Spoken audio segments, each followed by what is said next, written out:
Please. Go ahead. Can you see? Nice big voice. Procrastinating one, sorry. Nice and loud. O procrastinating one, who thinks not of the coming of death, devoting yourself to useless doing of this life. Improvident are you in dissipating your guest opportunity. Mistaken indeed will your purpose be, when if you return empty-handed from this life. Interesting, isn't it? Does anybody have any comments or questions thus far? Shall we continue? So Plotinus was about the 3rd century BC, and he says, the soul, still a dragged captive, will tell of all the man did and felt.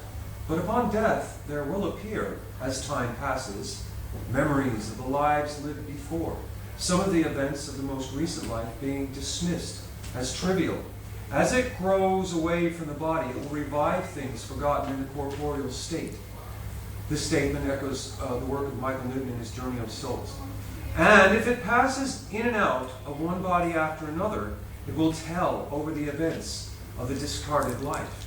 It will treat as present that which is just left, and it will remember much from former existences. But with lapse of time, it will come to forgetfulness of many things that were mere accretion. Accretion is the, you know when you have a kettle and the, what is it called? What is that stuff, that white stuff that accumulates? Lime. Lime accumulates and it sticks and it makes it hard. That's an accretion. So this is a scholar, or rather a historian from the 3rd century BC Greece, describing a little bit what we're learning from the Bhagavad Gita, also that we pick up and put down our bodies as garments, as also the last verse described. Does it say that every time you leave a body, you remember your past life? Say that again for me. Every time you leave your body, you remember your past life? Does it say that? Similar, like that. The reason I quoted... Do you remember the past times every time you leave your body? Sorry? According to Bhagavad Gita, do you remember your past lives when you leave the body? I don't think the Bhagavad Gita is explicit about that. Krishna says, you forget, I remember. Right. So our amnesia is necessary to keep us in a state of illusory enjoyment. We need to be able to forget our previous lives. In fact, that was a statement that was read last time I was here 2 weeks ago by Gandhi. He said we should be thankful for our forgetfulness, for various reasons. But there is a body of research evidence, which is also put forward by Michael Newton, who was one of several scholars and psychiatrists who were digging in studies of regression and hypno-regression. And they're observing that there is a meta-survey or a group of people who claim the same thing, that when they're just before they take their birth, there are certain areas where they can have a choice. And that when the moment comes to incarnate, all of our karma is resonating almost like meters of, you know, on your telephone, there is a little barcode that says how much reception and how much batteries you have. Well, according to some people's claims, more advanced souls, just before they take incarnation, they're chaperoned by a guru or a teacher, and the resonant, it's like that quote, Janma Ishvarya Shruti Shrivir, Edavana Puman, Naivar Hati Avidatam by Tong Kinchin Gochara. This is Queen Kunti speaking. And she says, only those who are Kinchana Gochara, who are divested of all attachment to beauty, Janma, or birth, Aishwarya, wealth, Shruti, beauty. No, Shruti is education, higher learning. And Shrivir, which is physical beauty. Until we actually renounce those things, we can never really approach Krishna with sincerity. So in the same way, all those Janma, Aishwarya, Shruti, Shrivir, some people actually, before they take birth, they claim that they had a choice, whether it was important to them that they were beautiful, or whether it was important to them that they were wealthy, and they could actually wipe the slate of their choice kind of clean and saying that I'm going to renounce those things for this life and I'm going to serve God. And in the Bhagavatam, in the Srimad Bhagavad Purana, it says that before we take birth and while we're in the womb, we're praying, "Oh Krishna, please let me remember you. Please let me serve you. Please let me not waste my human form of life." And then once we take birth, the amnesia sets in and we forget those prayers. Arthur Schopenhauer, anyone like to read? Who? Were an Asiatic to ask me for a definition of Europe, I should be forced to answer him. It is that part of the world which is haunted by the incredible delusion that man was created out of nothing, and his present birth is his first entrance into life. This is not the Schopenhauer who created the atom bomb. No, that's Oppenheimer. Oppenheimer. Anyone else? Paul Gauguin? Does everybody know who Paul Gauguin is?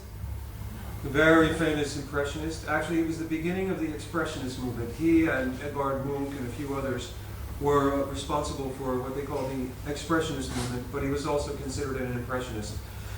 He was a banker, and then he decided, I'm going to be an artist, and he helped inspire generations of... Sorry, in September there is a show in Portugal. All right. Carlos?